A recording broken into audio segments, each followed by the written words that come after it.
You're listening to the new media. You're listening to Mitchell Talks. Learn more at MitchellTalks.com and follow me, Scott Mitchell, on Twitter at Mitchell Talks. It's the All of the Above Energy Podcast. This is episode 2 of my conversation with Mark Yates, the Vice President of Advanced Power Alliance. He's discussing with me the future of renewable energy in Oklahoma and this region. In part 2, Mr. Yates describes the future of solar in Oklahoma, and he explains why the media just can't get it right when it comes to wind turbines and military bases. Plus, we talk about the forgotten victims of the wind wars, the private property owners. Yes, I do think that the general public doesn't understand that, and I think the media doesn't. And frankly, I think it's because energy is so politicized. You know, and that's where I think some of these silos are created, in the sense that, oh, there's no way, you know, you can be in favor of oil and gas and renewables. You know, but at the end of the day, I think a lot of these energy companies, they've been trying to accommodate and meet the needs of consumers to keep costs down to the point that they've had all of this in their portfolios. And again, they're just adapting to markets. They're adapting to what we, the consumers, are demanding. And across the country, that is, you know, every single day you see more and more, whether it's corporations, whether it's cities and towns, they're pushing towards, look, we want cleaner, more affordable options for our energy sources. And so, yes, I do think it's misunderstood, and I think the politics of energy does not help the media nor the general public to understand the natural resources from an energy standpoint that we have in this country. So let's back up. You know, we have military installations all across the country. Wind development, you know, 10, 12 years ago, I think for the most part, it was new. It was small. There wasn't, you know, a whole lot of development. We've obviously seen that exponential growth over the past decade in wind. You know, we've always had a good working relationship with military installations as we're developing projects across, you know, the country and across this region and in Oklahoma. You know, I think what we're dealing with today is that these bases, especially, and we're kind of in a unique spot here in Oklahoma where you have, you know, military installations such as Vance and Altus, and then south of the border in Wichita, Shepherd. You know, they are training rookies, right? I mean, at the end of the day, these guys are putting rookie pilots in the air and trying to you know, train and get them mission ready. And so with the growth of the industry, there's obviously now have been some more challenges moving forward. And I think part of it is just really, you know, going back to speaking a common language and understanding each other, I think is very important. And it really, you know, it starts with just that interaction between the industry and the military to try to understand each other's missions, right? And, you know, how can we coexist in the same sandbox and play well together, accommodate each other? Because ultimately, you know, no one's ever going to say, I mean, the military's mission is vital to this country. We all applaud and appreciate what they're doing for us on a daily basis to protect us. But we also know that, you know, energy deployment is very vital to this country's freedom as well. And we want to be good partners and collaborate. I think a lot of it comes down to just early talks and really trying to get in and speak each other's language and understand the maps and where we need to be, where we don't need to be, and where there's too much encroachment here, we're going to have to move to a different area. So, you know, it's just a lot of conversations. And I think, you know, something else that increases the challenge is that, you know, these base commanders are rotating through every 2 years. And so you've got kind of a new face at some of these installations every 2 years, and you've got development going on with multiple companies. And so there's just a lot of conversations being had. Oklahoma's in a good spot.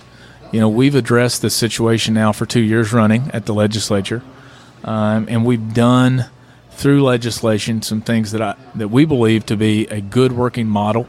We obviously have a federal clearinghouse that, you know, developers are notifying the Department of Defense and the FAA that we are looking to develop a project in X location. The military is aware of those projects. And, you know, maps are laid out, and we're trying to clear any objections from the military. In Oklahoma over the past 2 years, we've created legislation that really requires 3 things. 1, early notification of all stakeholders. So wind developers, the bases, the Oklahoma Corporation Commission, which is kind of the regulatory body over this issue, the Oklahoma Aeronautics Commission, and then the Oklahoma Strategic Military Planning Commission. So basically all parties that deal with, with airspace and with development, military routes, military readiness are all notified early in the process. So the state of Oklahoma has required that. Second part, we've required a determination of no hazard to be in hand, or a D&H as the industry calls it, from the FAA before you can actually start constructing a wind farm, which in other states, some states that does not exist, right? So we have added another layer. This year, we came back and said, look, we're going to add one more additional layer that we want to clear any adverse impacts from the DOD and receive notification back from the Department of Defense before you can begin construction of a wind farm. So you've kind of got this 3-tier step of 1, everybody's got to know, everybody's in the loop of communication, we're all on the same page, we're all having conversations. 2, you have to have a determination of no hazard from the FAA, which frankly, is they're not going to issue unless DOD has cleared objections. And then you have to have that clarification or that notice back from DOD before you can construct a wind farm. So, we think that in Oklahoma, we're really ahead of the entire country when it comes to this, because we know in Oklahoma that, aerospace is our number one industry. It's the number one driver. And we want to make sure that we're protecting, Vance and Altus and Tinker and protecting our airspace and allowing for mission compatibility. But we also understand that, look, we also want to be a pro-business state and continue to allow folks to come in and invest capital in wind. And so I think we're at a good balance in Oklahoma, and I think that other states will look to Oklahoma as this is the model for this issue. It is a complex issue, and I think that, frankly, it's kind of reared its ugly head because anytime it gets political, you tend to, again, talk in silos. It's rhetoric. It's now all of a sudden this issue has become a national security risk. It's become, when somehow it doesn't play with the military, and frankly, all of that is not true. We've had very meaningful and good conversations over the years, and continue to have, almost daily, as we're developing projects across this region. And so, I think we're in a good spot in Oklahoma. I really do, and I think we've been forward-thinking in legislation around this issue in Oklahoma. So, I think we're in a good spot, in a balanced spot to where our missions are going to be protected, but yet also we're going to see further development in wind. The group that has been left out of this discussion at the Capitol and frankly in the media has been the landowners. Ultimately, if you were to go out and buy a 1,200-acre farm today in western Oklahoma, nowhere is there any notification from you going to purchase this land that, oh, by the way, did you know you'll never be able to get a wind turbine on your land? And here's why. You're underneath these low-level flight patterns or whatever the case may be. So, I think that the landowner has been kind of left in the dark on notifications, on, and then to the extent of, where do your rights end, where do they begin? I don't know, frankly. I'm not an attorney. But I do know that, as we go through the development process and you're securing land leases and landowners are anticipating, frankly, life-changing contracts. For a lot of these landowners, when you start getting, 2, 3, 4, sometimes even more than that turbines on your land, you're talking about, really good revenue over the course of a 20 to 25-year contract. And then with the anticipation, if that land's still in your family and you're still there, that you're going to re-up and have another long-term contract. So, we've got landowners in Oklahoma today making off wind, hundreds of thousands a year off their wind leases. Last year alone, we paid out over $50 million in landowner lease payments. And so this becomes, it's real money that is lost when projects fall apart, projects don't get developed.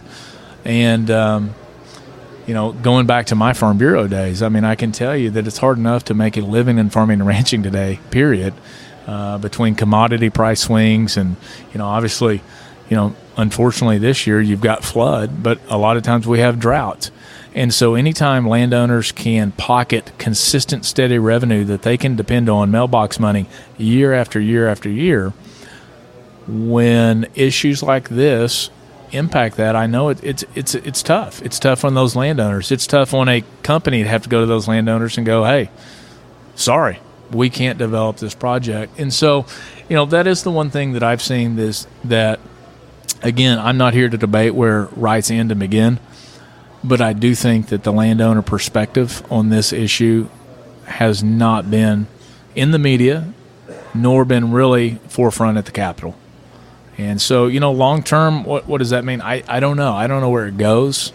And hopefully we're at a point to where, there is still going to be continued collaboration on this issue moving forward. But for sure, the landowner, it's detrimental when you can't get that project you were banking on. You're listening to the new media, the Mitchell Talks Network. Learn more at MitchellTalks.com and follow me, Scott Mitchell, on Twitter @MitchellTalks.